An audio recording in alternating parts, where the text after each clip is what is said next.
My Mother, the Person and the Patient is an original podcast written and hosted by me, Fatuma Kuso. This podcast is about my mother, Timira Abdisamed, Ayaya we call her. That's the Somali word for grandmother.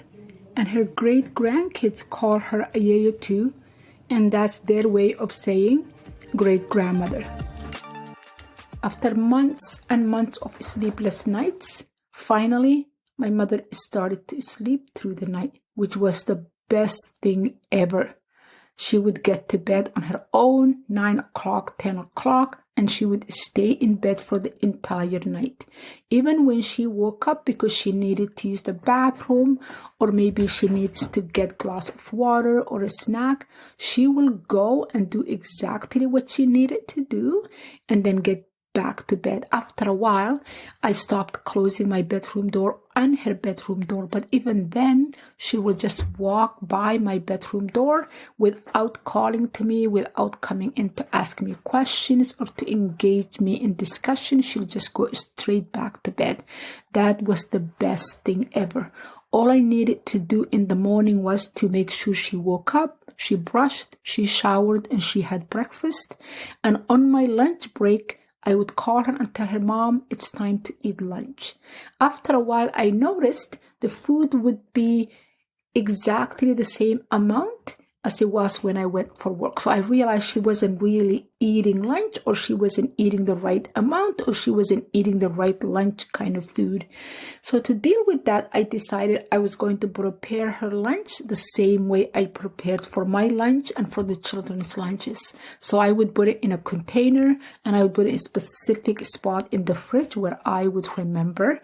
And I would call her on my lunch break and say, Mom, open the fridge and take out the container with the blue lid on the second shelf next to the cheese. Did you do that? Yes. Take the lid off, open the microwave door, put the container in, and press 2 minutes and start. When it's done, Mom, use the oven mitts and take the container out, get a plate from the cupboard, put the food in, and take it to the table. Give it a few seconds. Mom, did you take the plate to the table? Yes. Do you have your spoon and something to drink? Yes. Enjoy. And I'll get off and have my own lunch. That worked for a while beautifully. And I thought all the horrors doctors were telling me of what Alzheimer's would look like, my mother must have plateaued now, because all the paranoia, all the accusations, confusions that marked the beginning of the disease were all but gone now. We found a way to manage to keep her safe at home, to make sure she ate and she was safe. So that worked for a while. One morning, I woke up and the house was exceptionally quiet, because sometimes when my mother was awake before she left her bedroom, she would sing. She had these beautiful songs that she remembered from when she was young. So when I made it to the kitchen, it was maybe 6:30, and something just told me I need to go check my mother's bedroom, because I didn't usually wake her up until it was, 7:20, 7:15. So I opened her door, and her bedroom was empty. She wasn't there. Where did she go? I checked the bathroom. The bathroom is empty. Maybe she went downstairs to use the downstairs bathroom. I checked. It's empty. I checked all the kids' rooms. They haven't seen her. Have you seen your grandmother? No, I haven't. So I come back up. And as soon as I come back to the kitchen, I see the patio sliding door leading to the backyard is open. I check, and my mother is not there. So I go to the front of the house and find her running shoes, and they're there. So if she left, she must be wearing her flip-flops. That was late March. It wasn't deep winter, but it still wasn't warm enough that you could leave the house with your nightgown and flip-flops. So right away, I jumped in my car and I started driving all around the neighborhood looking for my mother, because she had a walking path where she used to walk every morning. But that was before she got sick, before the onset of Alzheimer's. She hadn't done that for 2 years by then. But nevertheless, I drove around her path. I couldn't find her. My daughter got in her car too and went a different direction. So we spent about 20 minutes, half an hour looking for her, and we can't find her. So finally I thought I need to go back home and call the police. So I come home and I call the police in their non-emergency number. Somebody answers and I say, my mother has Alzheimer's early stages. She went to bed last night. I don't know when, but when we woke up this morning, she wasn't in her bed. So the person who answered the phone said to me, okay, give me a minute. And then a couple of minutes later, she came back to the line and she said, what does your mother look like? What was she wearing? How tall was she? Does she speak English? All that. And then she said, give me a couple of minutes. And she came back and she said, an officer is going to bring your mother to your address. So what's your address? I told her my address, and about 10 minutes later, a police officer pulled into my driveway, and my mother comes out of the back of his car wearing her, the little thin gown she went to bed with her flip-flops. And so confused, she doesn't know why the police officer took her in his car, what is going on. So I brought her in, and I was so grateful, so terrified of what could have happened to her, and so grateful that she continued to walk around the neighborhood. I don't know for how long. At the end, she knocked at the door because she didn't know where home was, and she thought that was home. And luckily, the family that opened the door, they didn't speak her language, but they could tell she was really confused and she wasn't dressed properly to be out there. So they let her sit in their house, and they called the police, and they told her, we have this woman who seems confused and she doesn't know who she is, and she doesn't speak English, and she doesn't know where her home is. And they gave the police the description of what she looked like, and a police officer was dispatched to this family's house, and they were trying to figure things out when I called the operator of the non-emergency line and told them I was missing my mother, and that operator made the connection. And luckily, my mother came home with not much harm to her, but the rest of us, the children and I, were really rattled. So that day, after I came back from work, I called an alarm system company, and I had an alarm system installed in the house because I cannot lock us in for fire reasons, but I wanted to have an alarm system set up. So if my mother woke up and opened one of the main doors, the patio sliding door or the main door of the house, the alarm would be tripped and that would wake me up. And that's how I dealt with it. But I realized soon enough, another obstacle would be thrown in my way by Alzheimer's. When you listen to how we arrived at my mother's diagnosis and what followed, it's so easy to see her just as the patient, to see her as nothing more than the disease that reduced her to shell of her old self. But I want to also to tell you about my mother, the person, the fierce woman that told her stories unapologetically, celebrating the beautiful parts and harsh realities equally. I want to share with you the stories she told us about her life as a girl growing up in a small village, the tales that marked her adulthood. I want to share with you all her losses and the ultimate winnings. Following is one of those stories reconstructed from my childhood memory. If the villagers came to the city as an escape from the drought, they found no comfort. The unyielding heat showed no sign of relenting. The temperature rose with the morning sun and continued to soar with every hour that followed. It gave no reprieve. Even after the unparalleled darkness of night encroached, filling every crevice of the desolate camp, the villagers saw no reduction in the temperature. The heat oozed from the dark black earth and crawled all over them like the insects that buzzed all day. Unlike the dry heat of the village, the city heat came in layers, heavy and thick with moisture. Even huddling under the broad umbrella of the qura tree, the air stood still, sucking all energy out of them. Despite the landowners' claim the brook they collected water from was on the other side of the market, at least an hour walk each way. After breakfast, all the mothers, including Timira's mother, set out from the camp, carrying a large clay water pot on their backs. They made 3 trips to gather enough water to cook and wash. The 4th trip took them to the market to buy food and firewood. Timira's father came home every night a few minutes before sunset with the men of the 10 families that set up camp in the city's periphery. The work in the village, planting, tending to unharvesting crops, was difficult, but here their work seemed harder.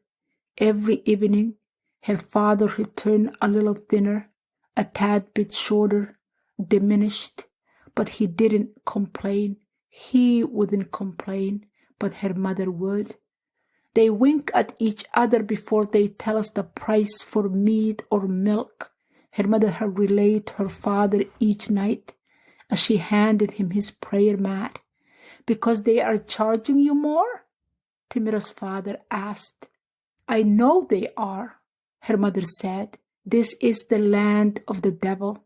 Like many other people from the village, Timira's mother held a deep mistrust for the city and its people, cheating like the one that rented us this for a home. "I'm sorry." Timira's father sounded exhausted even though he would never admit to it. "Why did we come here?" Her mother didn't look at him as she handed him the water pitcher to wash for the Maghrib prayer. To do work fit for a boy, earning pennies on the hour? We would have died in Yed. Her father spoke with conviction. It seemed he'd contemplated the same point before her mother had asked. "At least we have water here." "At what cost?"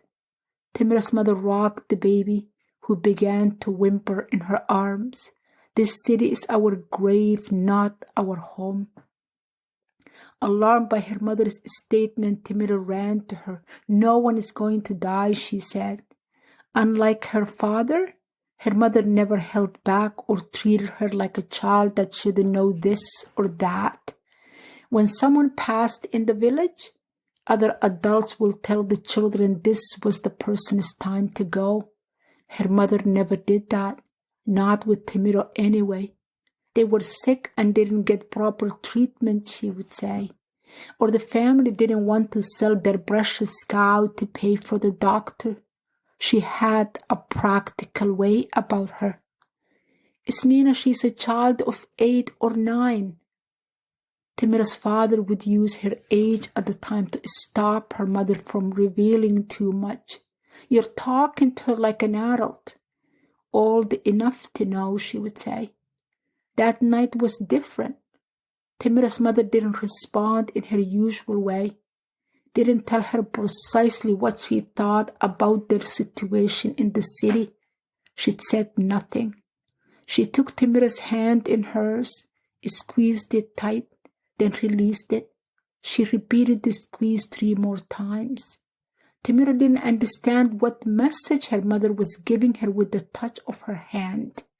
But once she let her go, she turned around and ran back to the spot where her friends Ambiya and Saadiya were playing. Soon they were immersed, laughing, in a game of truth and dare. It was the beginning of the 4th week when Timira's baby brother Isaaq woke up wailing. Her mother picked him out of his cot and tied him to her back with one of her shawls. But he continued to cry as if someone had a sharp knife to his limbs, cutting his flesh off the bones. He threw his head back, pushing the heels of his feet against her mother's lower back. He was almost standing up. From that day on, her mother couldn't put Isaaq down.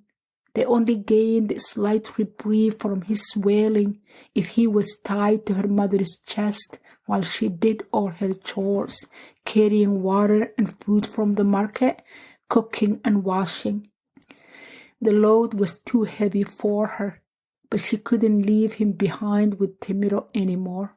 She did that once, and by the time she came back, his wailing had reduced Farah and Timiro into sobbing fits. Not one, but her mother had faced 3 crying children. Her father came home only to be greeted by her mother's frayed nerves. As the days passed, Isaaq's condition only got worse. A boy who walked, talked, and fed himself at 14 months now regressed. He refused to eat or drink unless her mother bathed the yard while feeding him. A week later, for the first time since his first birth year, he wet his pants while on her chest. The urine ran down the front of Timiro's mother's dress, the liquid pooling in the heels of her sandals. She threw her dress, his shirt, shorts, and underwear into the wash basin. After 10 days of such torture, Timiro's mother sold the ring and a necklace. Her parents took Isaaq to see a doctor in the city. Timiro and Farah waited for hours for their return. "What did the doctor say?" Timiro asked. "He said there is nothing wrong with him, not physically anyway." It sounded as if she wished the doctor had diagnosed him with a disease. "Maybe it's this tin house. I don't blame him. We're all sick of this oppressive heat." No matter how many different approaches her parents tried, Isaaq wouldn't stop crying. In his fit, he would throw up all over whoever holding him and relieve himself. Such act made Farah and Timiro join him. Her mother was often at a loss to decide which of the 3 needed comfort first. On a few of those occasions, she would join her children in crying. Here, Timiro's mother would hand the baby to her father as soon as he'd finished his Maghrib prayer. "Hold him while I get the meal," she'd say. But her eyes said that she couldn't wait to be relieved of Isaaq, to have someone else hear him cry to no end and no remedy. Timiro's father, on his part, tried to smile as he placed Isaaq on his lap. The novelty of moving from one parent to another lasted for only a few seconds. Soon Isaaq would hit his high falsetto, and her father couldn't scramble to his feet fast enough to at least bring him to a lower note. The family dinner was always consumed fast. Her father took a few bites as he rocked on his heels back and forth. The only peace came at night.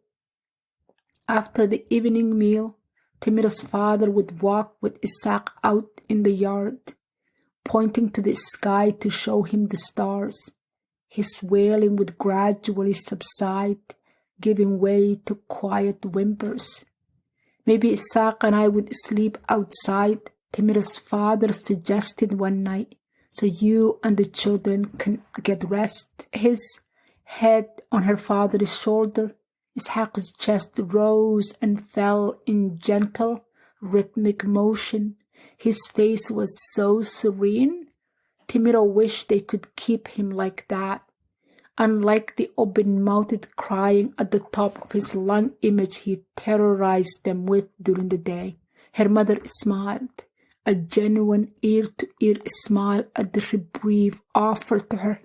By the time Timiro closed her eyes, except for the dogs barking in the distance, the chaos of the day would dissolve into a total silence.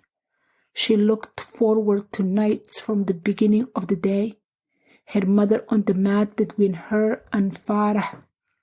"Sleep," her mother would whisper, "for tomorrow isn't promised to anyone." Before being swept away by the current of slumber, Timira promised herself she would ask her mother what she meant by that. Did she think they were going to die in their sleep? Waking to Isaaq's shriek in the morning, she didn't remember to ask her about it until it was too late, and the chance was lost to them forever. The call for the Fajr prayer from the city masjid merged with the rooster's call to start the day. Timira opened her eyes and scanned the room. Her mother was still asleep, her face to her and her back to Farah. Timira's mother had her right hand under her head, the left draped over her face. Her knees bent to her chest, wrapped her in a protective shell. Her long curly hair came out of the scarf she'd wrapped them in the night before. The errant curls covered the upper part of her face. In that position, she seemed small, like a girl. She could have passed as Timira's sister, not her mother. The rooster crowed again at the end of the second call for the prayer, loud and determined. This time, without competing with the prayer call, the sound came sharper than it did before. Timira laid on her back and closed her eyes to enjoy the lull of silence that came every morning between the rooster's last call and the sound of her father's footsteps. As he'd always done, she'd imagined him entering the house, Isaaq cradled in his arms. She squeezed her eyes harder. Soon her mother's eyes would dart around the room as if she were disappointed in the morning's early arrival. She'd not look at Timira's father, for she hadn't woken up early to make him breakfast. Instead, she would display a nervous smile as Timira's father bent down to hand over the baby. It would only take seconds before her mother's hands shook with anxiety. Her father's brows arched with worry. Isaaq's precursor whimpering, which led to his wailing, would soon begin. Her mother would get only enough time to get Isaaq in her bosom before he erupted into full-on wailing. The first burst of it was the worst. No matter how many days she'd endured it, the first one in each morning startled Timira. It surprised the entire family, because the same expression appeared on all their faces. The morning of the loss, the lull seemed to go on for a little longer. Timira squeezed her eyes even harder to appreciate such luxury and moved a little closer to her mother. That's when it came, the loudest cry she'd ever heard. Even in the height of his agony, Isaaq didn't reach that level. It was so loud that all three of them, her mother, and Farah, jumped up and ran outside the tin room. It was still dark, the landscape caught between night and daybreak. The sun wasn't entirely out. Only the hint of the hot day ahead hung over the air. People darted out of their tin rooms and rushed into the yard in different stages of undress. What happened? Her mother started the questions. Others followed her with the same inquiry, as if her father didn't hear the first 100 times. He circled the mat he was laying on. He pointed at where his head lay before he began to beat his chest. Blood trickled down to his belt. Where is Isaaq? Timira's mother must have been the first one to realize that her father stood before them, his hands empty, no wailing baby inside. Where is my baby? Her mother took her father's shoulders in her hands and shook him back and forth. He didn't resist and flopped like a child's plaything against her tugging and pushing. Where is he? She pulled him to her. Where is my child? It was two people, Timira's father said. One held me down and the other pulled the baby up. Who left that behind? The elder stood in front of Timira's father and pointed at the 4 long nail scratches. Timira's father looked down at his chest, his shirt torn. The blood that ran down to the rim of his pants was forming lines at the edge now. I saw them. There were 2 of them. He repeated the answer when the elder asked him what had happened to his child. Go to the police. The elder pointed at his son quickly. My Mother, The Person and the Patient can be found in all your favorite podcast apps. Please subscribe, listen, share, and follow. And join me next week for another episode of my mother's journey as both the person and the patient. Thank you.